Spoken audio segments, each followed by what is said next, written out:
Hi, I'm about to drive to work, but I was thinking about transportation, and I thought filming this in my car would be slightly relevant.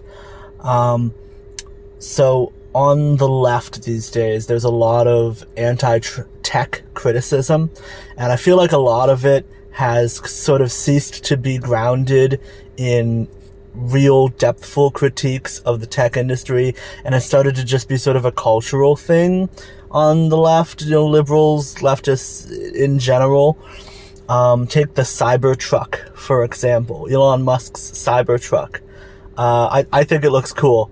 I do. I think it looks cool. I'm sorry.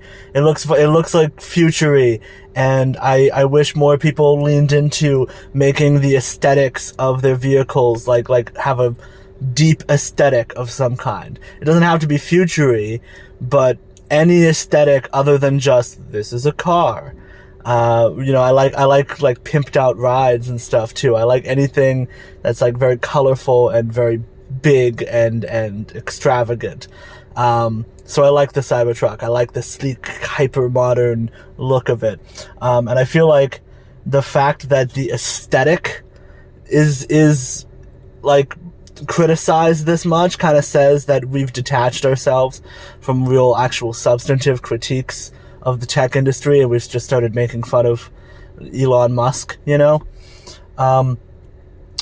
I have seen some videos online about pod-based transportation, and frankly, I think it looks very cool. It looks very exciting to me, but it's very heavily criticized on the left. It's very heavily criticized even by a lot of urban planners, I would say lefty urban planners.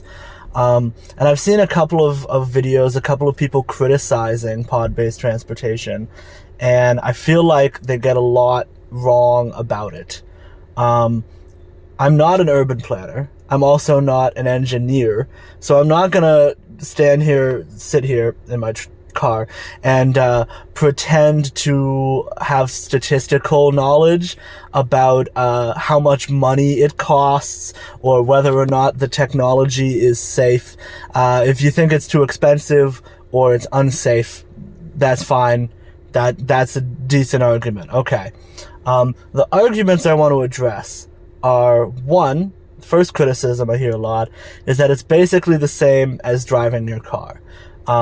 If you're to clarify what a pod-based transportation is, it's everybody gets their own separate little pod, and it's usually on rails of some kind, and it drives along the track to your destination, and then it drops you off, and you're in your own little car, your own little section, right? A lot of people will say, oh, good job. You've just reinvented driving. You've just reinvented the car. Ooh, how exciting. Well, no, not really, right? Because when you're driving, you have to drive. And you have to pay attention. And if you take your hands off the wheel for even a millisecond, your car might skid into the person next to you and explode. Do you ever think about how every single day when you drive to work on the highway, if the nose of your car bumps the nose of the car next to you, you might explode? Why does nobody else find that as concerning as I do? So I think it would be a lot less stressful for a lot of people, especially young people, who these days are learning to drive later and later. A lot of anxious young people, not super excited about the prospect of driving. I think it would be helpful to a lot of those people, actually, to have a transportation system where you have the option of not having to actually have someone drive, have someone pay attention and steer the vehicle, even if everything else about the process of transportation were the same. I think that would be great. I think that would be very convenient. I think people would like that a lot. So I don't think it's reasonable to just be like, oh, look, you've reinvented driving. How clever. The second criticism is maybe a bit more legitimate, but I still don't get it. They'll say that it's classist, right? They'll say that, well, we already have something like this. It's called the public bus. And you just don't want to use the public bus because you hate looking at poor people. First of all, I don't think it's wrong at all for people to like having some degree of privacy. When I have used the T down in Boston, I'll oftentimes find myself having a conversation with my friends. You know, we're all in our early 20s, and we're saying a lot of dirty words, we're saying a lot of swears, and then I'll realize, oh shit, there are children on this train. I can't talk about this. So, like, forget having to be around poor people. Having to be around children is uncomfortable if you want to have an adult conversation. It's awkward to not be able to talk about whatever you want to talk about while you're going from place to place because you're surrounded by such a variety of people and you don't want to offend their sensibilities of whatever kind. Like I said, children could be around.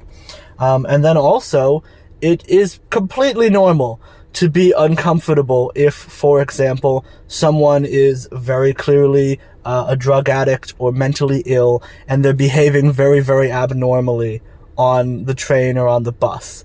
I don't think that needs to be inherently a super classist thing. Like, it would be classist if you blamed them for it and got mad at them for it, maybe. I just think it's a natural response to be just uncomfortable. One time I took the T and there was a woman just screaming at the top of her lungs that she was gonna kill everyone. But she also wasn't looking at any of us. She wasn't making eye contact with any of us, and it was very clear that she wasn't mad at any of us on the actual train because she didn't know where she was. And it was uncomfortable to have someone screaming that they wanted to kill me for 15 minutes. And that's why, by the way, a lot of people choose to just drive themselves instead of using public transport. That's why there's such a pushback against public transport, is because people aren't comfortable with it. So I do think that if we could find a mode of public transport that removes that obstacle, like pod-based transport, that would be great. I'm even open to like if the problem is the big tech aesthetic of it, you can have trains with separate train cars. That's been a thing for a long time. Trains with a degree of privacy, some separation on the train cars so that people can have their own conversations. I think that would be great. So I think that if we could make public transportation a bit more private, I think that would increase the number of people who like public transportation. There would be fewer critics of public transportation. And that would probably also help you garner more broad-based support for more public transportation and for more affordable public transportation. So I feel like it should be a win-win, and we're shutting it out in order to call people classist on the internet. Doesn't seem like a good idea to me.